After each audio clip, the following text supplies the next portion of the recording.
এই যে হুটহাট সবকিছু স্বাভাবিক থাকার পরেও অস্বস্তি অনুভব হয়, এর কারণটা তুমি।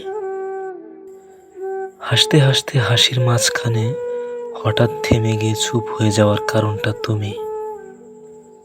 তোমার কথা মনে পড়লে কেমন যেন এলোমেলো হয়ে যায় আমি।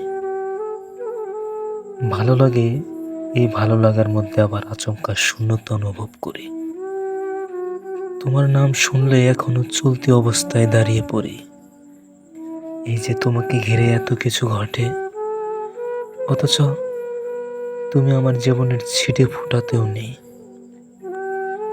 তুমি জানোই না, তোমাকে নিয়ে ভাবতে ভাবতে কতবার কত ভুল পথে ঢুকে পড়েছি। মস্তিষ্কে কত জ্যামজট লেগে আছে তুমি মানুষটা ঘিরে, তুমি জানোই না। এসব না হয় তোমার অজানাই থাকলো, কিন্তু তোমাকে কতটা ভালোবাসি তা নির্ঘাত তোমার জানা। এত ভালোবাসার পরেও কি তোমার কখনো আমার হতে মন চায়নি?